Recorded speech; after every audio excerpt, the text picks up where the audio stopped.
I'm told this is the nation's favourite. All I know it's my wife's favourite.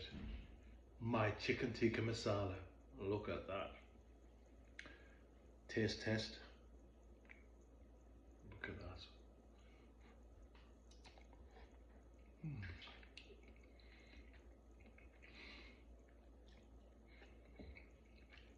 Let's make this. In here I've got my chicken pieces which I've washed.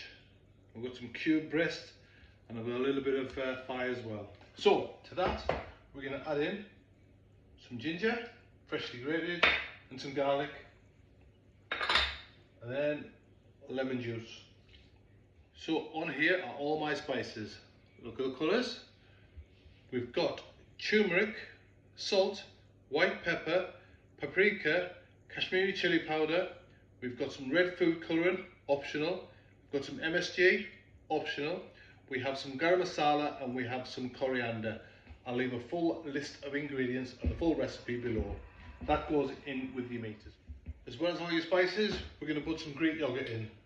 Now all that's in, get your hand in, just give that a really good mix. Once it's all mixed together and it looks like that, we're going to cover that, put that in the fridge and we'll let it marinate for at least 2 hours. You're best leaving it overnight, but 2 hours will do. So my chicken's been marinated for about 4 hours. Take it out, let it get back to room temperature. Now I'm going to transfer it onto a lined baking sheet. Now once on the tray, we're going to slam it in the oven. We're going to cook these for about 20 minutes. You can actually do this in the air fryer, but I prefer to do it in the oven.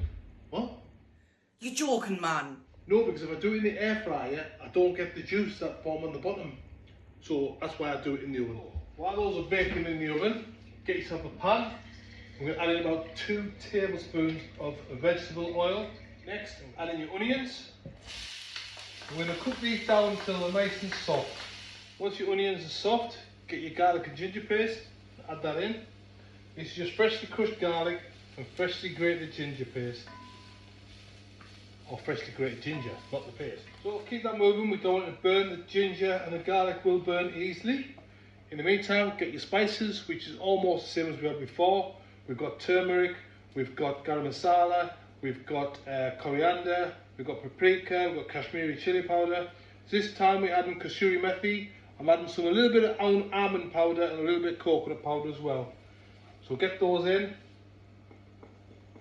Now these will burn quickly, so straight away add in your tomato paste mixed with a bit of water. Just cook that a little bit in. Just stop them burn any further, we're going to add a little bit more water.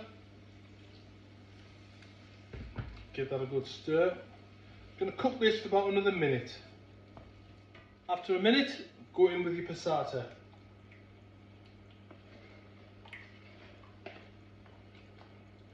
Give that a good stir. Cook that for 2 minutes. After 2 minutes, go in with your chopped tomatoes. Give that another mix and we're going to cook that for a further 5 minutes. It will start spitting, so best just to cover it with a lid. And while that's simmering away, check your meat. Well, this is. So next I'm going to add in my double cream. Right, next I'm going to the stick blender. If you haven't got a stick blender, you can pour it into a blender and blend it. Just blend it until smooth. Just flipping my meat. The way this is. Once it's all nicely blended, just let that simmer in the pan and it's slowly reduced and thicken. So there's the meat out the oven. As you can see, it's just starting to char. So we're going to leave that to rest while the sauce thickens up. Don't forget you stir your sauce because the thickest part is always on the bottom. As you can see, that's thickened up nicely now. In with the meat. Now we're just going to stir that in. Just let that simmer and reduce a little bit more. Okay, let's have a look. Oh wait, man. Have a look at that. I'm just going to finish that off now with a sprinkling of fresh coriander.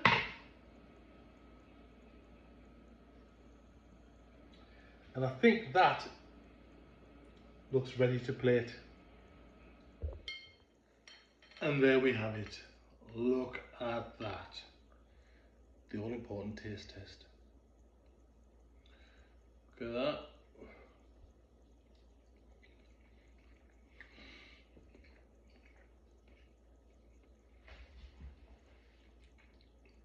better than the real thing.